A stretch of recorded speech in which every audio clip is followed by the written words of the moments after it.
साथियों नमस्कार।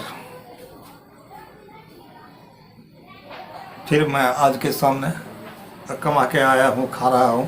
2 दिन का रेस्ट मिला है आप लोगों की सेवा में जो कुछ ठीक है। वैसे देखिए, हम अपने इस चैनल का नाम वी इन टुडे दिया था। वी इन टुडे का साधारण सा अर्थ होता आज में हम। अच्छा, अब अतीत को गाते रहें, भविष्य का सपना देखते रहें। आप मनुष्य कभी भी चेतना में होता है तो आज ही होता है, या आने वाला भविष्य में भी वह मेरा आज ही होगा। अच्छा, अब सवाल है इतिहास है।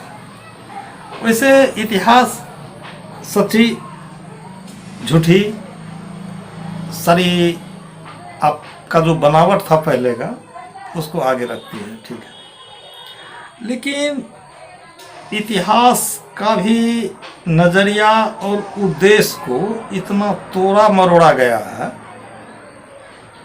कि लोग कंफ्यूज हो जाते हैं। अच्छा, अब जैसा तोड़ने मरोड़ने वाले जैसा नैरेटिव एक बार बोल देता है, बस दुनिया उसके पीछे पड़ जाती है। अब थोड़ी सी मैं आपके सामने एक गलत फहमी रखता हूँ। सबसे तो पहले हम लोग उस प्लेटफॉर्म के लोग हैं, एक मटिया, एक कुम्हारा, एक सवन के सृजनहारा, एक टाक सब चित्र बनाई, नाद बिंद के मध्य समाई, जठ रागनी महदिन प्रजाली, तामा आप भय प्रतिपाली, बहुत जतन के बाहर आया, तब शिव शक्ति नाम धराया। इस धरती पर जो इंसान जन्मा है तो वो धर्म संप्रदाय लेके नहीं जन्मा है, सिर्फ मानव मरा हुआ है। अब उसी मानव समुदायों के बीच में कुछ ऐसे तेज तरार लोग होते हैं जो उस पर अपना शासन कायम करने के लिए उसको कई वर्गों में बांटते हैं, और कई वर्गों में बांट करके अपना रोजी रोटी चलाते हैं। आज मान लीजिए मनुस्मृति कहते हैं। अब मनुस्मृति आज एक चैनल में ही पूछा जा रहा था कि JNU के विद्यार्थी ने मनुस्मृति को जलाया, ठीक है, क्यों जलाया? अब पूछा तो उसको कहा हमने तो पढ़ा नहीं है, लेकिन अम्बेडकर जी ने जलाया था इसलिए हम जला दिया। लेकिन उसको पढ़ लिख के जलाना चाहिए, जला दिया तो बहुत अच्छा किया। कारण चातुर्वर्ण की व्यवस्था मनुस्मृति ने ही किया, और मनु आपको मेरे ख्याल से राम उन्हीं के वंश में आया है, राजा राम और सीता नहीं, सीता तो बेटी थी उनकी। लेकिन इससे 100 से लगभग 150 पीढ़ी के पीछे मनु आया था, उसका बेटा इक्ष्वाकु था। अगर इसको आप लोग जानना चाहते हैं तो ये आचार्य चतुर्सेन शास्त्री ने जो रिसर्च किया है उसमें 400 खानदान को लाया है, ठीक है। तो एक तो राम काल ही लगभग 5000 वर्ष से ज़्यादा हो रहा है, उसके हिसाब से मनुस्मृति तो कितने हजारों वर्ष पूर्व की यह बात रही होगी। लेकिन मनुस्मृति की रचना हुई है ईसा पूर्व 400 में। 400 ईसा पूर्व में मनुस्मृति की रचना हुई है, जो एक बहुत अच्छा व्यवस्था दिया है, इसमें कोई शक नहीं है। लेकिन चातुर्वर्ण का भी व्यवस्था उसी ने दिया है। अब चातुर्वर्ण का व्यवस्था ही नहीं दिया है, उन लोगों ने एक ऐसा व्यवस्था कायम कर रखा था कि हम सिर्फ ज्ञानाश्रयी हैं, मैं सिर्फ ज्ञान बांटूंगा और तुम मेरी सेवा करो। इतना तक तो चलने वाला था। लेकिन शायद आज मैं वीडियो तकलीफ से बना रहा हूँ। कल वैसे हम भी कभी कभार रेस्टोरेंट चैनल देखते थे, एक चैनल देख रहे थे, तो चैनल का जो वक्ता था राम पुनियानी पर प्रश्न खड़ा किया और उसके इतिहास पर प्रश्न खड़ा किया। लेकिन नहीं, राम पुनियानी जो था उसका इतिहास सीधा इतिहास था। मेरे ख्याल से यही चैनल जो है ना पक्षपात कर रहा था। पक्षपात क्यों करेगा? या तो उससे कुछ रिलीफ ली है, उससे कुछ TRP ली है, उसका कुछ पैसा खाया, इसलिए उसके इतिहास थोड़ी सी गलतफहमी आपके सामने मैं रखता हूँ कि मनुस्मृति की व्यवस्था सबसे तो पहले अंग्रेज कब आया?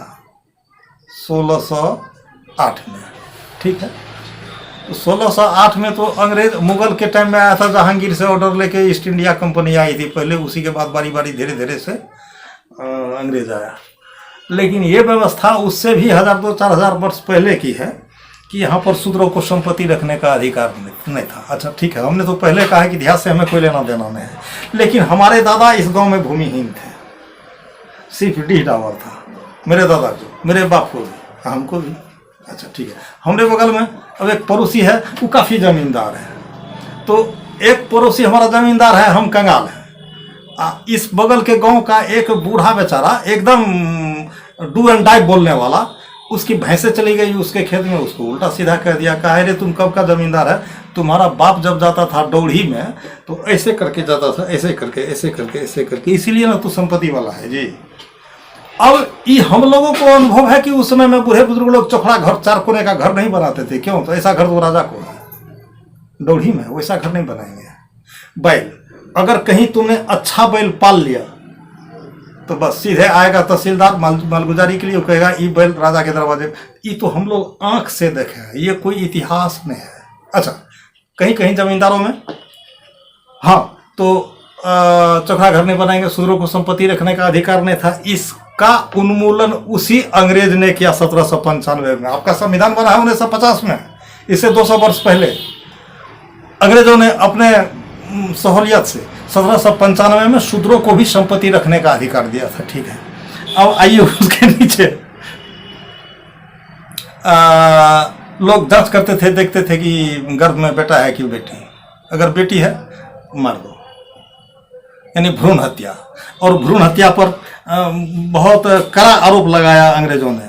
1804 में एक अधिनियम बनाया जिसमें भ्रूण हत्या पर पाबंदी किया।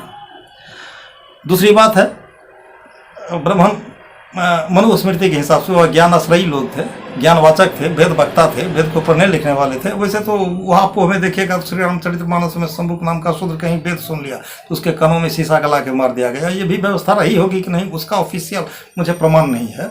लेकिन मैं जो ये कहता हूँ कि शिक्षा और समानता का अधिकार भी अंग्रेजों ने लाया 1813 में। आपका संविधान 1950 में बना है। अच्छा, हम लोग मुँह से कान से सुने हैं। जैसे हमारा थोड़ा सा जमीन जगह है वहाँ नरपतगंज के पास में जीवा स्कूल में, तो वहाँ हाँ बुजुर्ग बुजुर्ग लोग बोलता था यहाँ का एक बहुत बड़ा जमींदार था। वो नहर के रास्ते बैलगाड़ी से कोई शादी ब्याह करके कन्या विदाई करके ले जा रहा होता था, तो उसको गाड़ी घेर लेता था कन्या वाला और 3 रोज रखता था। उसके बाद काफ़ी पहले की बात है, 50 वर्ष पहले, 100 वर्ष पहले की बात है। तो ऐसा उसके मुँह से सुने। लेकिन आज केरला कर्नाटका में उस समय में देवदासी प्रथा था। और देवदासी प्रथा क्या था, नगर की जो सबसे सुंदरी लड़की है वो पंडित के हवाले करो, वह देवदासी हो गई और पंडित उससे सेक्स करेगा और मंदिर में पूजा करेगा। ये प्रथा था आपके पास में। इसका अंत 1813 में ही अंग्रेजों ने इस प्रथा पर, देवदासी प्रथा पर रोक लगाया। ठीक है। अच्छा, दूसरी बात है इंडियन पेनल कोड IPC। आजकल तो एक तो वकील सम्मेलन भी निकलने वाला, 8 अगस्त को दिल्ली में धरना देगा IPC। अच्छा देखिए, हर आदमी के पास में स्वार्थ भी होता है। अंग्रेज के पास में बहुत बड़ा स्वार्थ था। मैं नहीं कहता वो बहुत न्यूट्रल सरकार था, बहुत बड़ा स्वार्थ था। अब IPC में वो अपने अनुकूल भी कुछ ऐसा शासन, जैसे धारा 124 पर NV रमन्ना ने टिप्पणी की, और बहुत सारे कानून ऐसे हैं जिसको लेकर वकील वहाँ धरना देंगे 8 अगस्त को दिल्ली में। आज तो 5 हो गया ना, 6, 7, 8 को, कल नहीं परसों वहाँ धरना देगा। ठीक है, जिसकी जरूरी है उस कानून को रखो, बाद बाकी को कानून को खारिज करो। लेकिन मैं ये कहना चाहता हूँ कि 1950 में संविधान बनने से पहले सजा का अधिकार 2 रंग का था। क्या? तो ब्राह्मणों को सजा नाम मात्र होता था और शूद्रों को कड़ी सजा होती थी। तो सजा में समानता का अधिकार 1817 में, समान नागरिकता के तहत 1817 में, 1950 में आपका संविधान बना है, तो रेडी हुआ है। इसका उन्मूलन अंग्रेज ने ही किया। और एक चीज़ है, ये तो बात बड़ी गड़बड़ है, लेकिन ये रिकॉर्डेड है।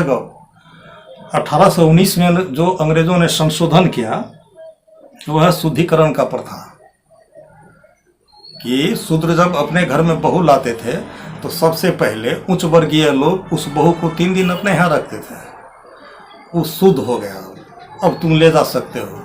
उससे जो कहीं संतान उस क्रम में पैदा हो गया, तो जिन उच्च वर्गीय लोगों के घर में ये बहुएं 3 रोज के लिए रही थी, तो हो सकता है नस्ल तो उसका वही न होगा, तो ये न कहीं आगे जाके हमसे समानांतर में टकराए, इसलिए उस बच्चे को गंगा को दान देना, एक ये भी नियम थी जिसका उन्मूलन अंग्रेज ने कई शब्दों में 1819 में किया।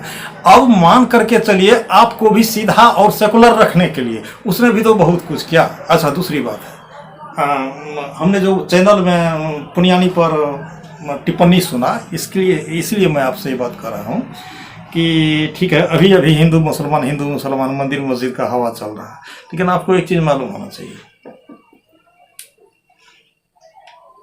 हमारे ही इस सनातन धर्मियों में गोमेध यज्ञ हुआ है, अश्वमेध यज्ञ हुआ है, नरमेध यज्ञ हुआ है। तो नरमेध क्या होता है? मेध माना मांस होता है, आदमी को काट के मांस का चढ़ा हुआ। अश्वमेध, अश्व माना घोड़ा, मेध माना मांस, घोड़ा को काट के यज्ञ करना। गोमेध यज्ञ, गाय को काट के उसके मांस से हवन करना। महाभारत कर्म पर्व अध्याय 241 में मैं दानव ने एक बंगला बनाया था, सभागृह, और उस सभागृह के उद्घाटन में न्योता पुरने के लिए युधिष्ठिर महाराज गए थे, जो 1000 गाय को लेके गए थे न्योता पुरने के लिए। कटखेल तो इससे बड़ा प्राचीन कटखेल है। अभी राजनीतिक रोटी सेकने वाले जो अपनी बात आपको कहे, अपनी बात आपको कहे, मैं अपनी बात आपको कहूँ, वह अपनी बात आपको कहे, ऐसे दुनिया को भरमाता आ रहा है। तो भ्रम में आप लोग मत पड़िए, स्वविवेकी बनिए, कहने का मेरा ये प्रयोजन है। दूसरी बात है, अंग्रेज के समय में यूरोपियन मांस के बहुत शौकीन थे। गाय, बैल, भैंस, भेड़, बकरी, ऊंट का मांस खाने का बहुत शौकीन थे। तो यहाँ गोकसी की फैक्ट्री लगी हुई थी आपके भारत में, और गोकसी की जब फैक्ट्री लगी हुई थी तो सबसे पहले इसका आवाज़ आपको महर्षि दयानंद सरस्वती ने गोरक्षा अभियान का आंदोलन छेड़ा था, और उसी समय स्वाधीनता आंदोलन का भी बिगुल फूका गया था। जब गौरक्षा वाली बातें चर्चा में आई तो अंग्रेज की जो महारानी थी विक्टोरिया लंदन में, उसको लगा कि यह एक मुद्दा हो सकता है।